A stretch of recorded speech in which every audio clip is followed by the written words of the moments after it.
A fraternity at Indiana University has been kicked off campus because of alleged hazing. The investigation began after an explicit video that was apparently shot during a fraternity party started making the rounds on social media. Crimesider's Graham Cates is here. Hey, Graham. Hey. So we're not showing this video because it is very graphic. It is extremely graphic. But give us an idea of what you see on it.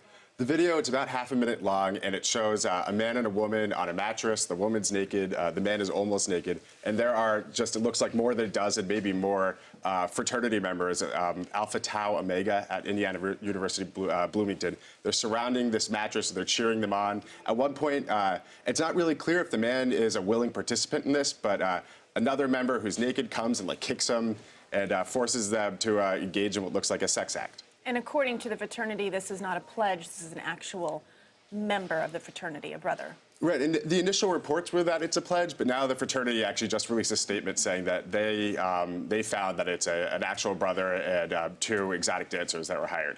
So how is the university responding? We just saw that tweet. Are they saying anything else? Right now, they're saying very little. They're doing an investigation just within the university, and the fraternity itself is apparently helping along with the investigation. But in the meantime, first the university suspended the local chapter, and now the national fraternity has revoked its charter. But Graham, let me ask you, do we know yet at all if this happened on campus, if it happened in the house, if it happened off campus? It's not really clear where exactly it was actually in the video. The video is pretty short. It's 30 seconds, and it's focused on the one thing.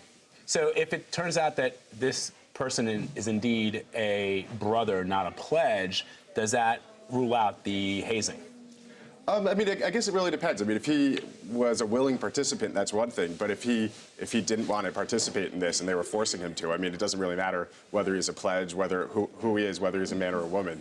You can't be forced to engage in that. But right now, the police actually aren't involved.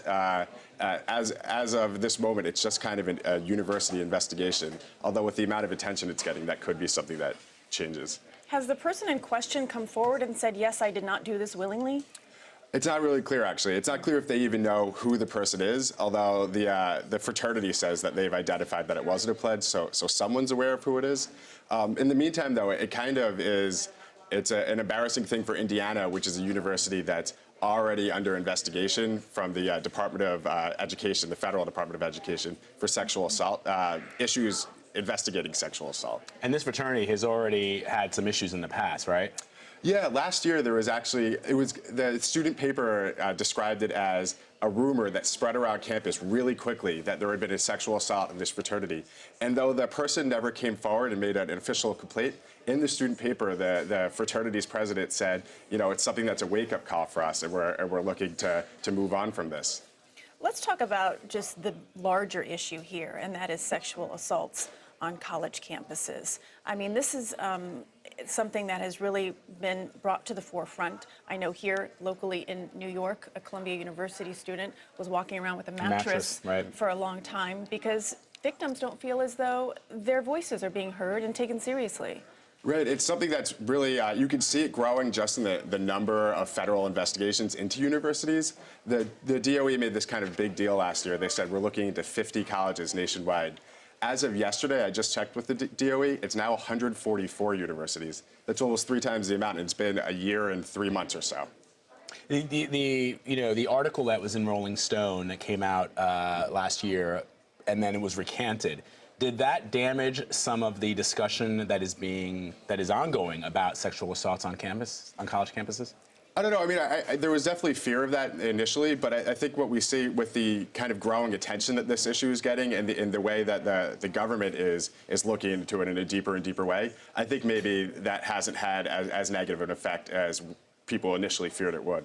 And one last question, Graham. And I'm guessing the university is conducting a thorough investigation because, as you point out, the video is very short. You can't see anybody's faces. We don't know who's in this video. We don't know exactly what's going on if we were just to watch the video on the face of it.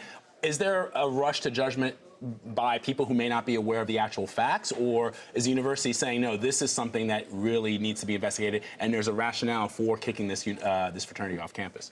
The university was pretty concrete, actually. It said that the suspension was specifically for hazing activities which perpetuate sexual misconduct. So the university was saying, at least as of this morning, this was hazing, and we're pretty sure that they were violating actually multiple school policies. All right. Graham Cates, thank you. Crimesider. Thank you.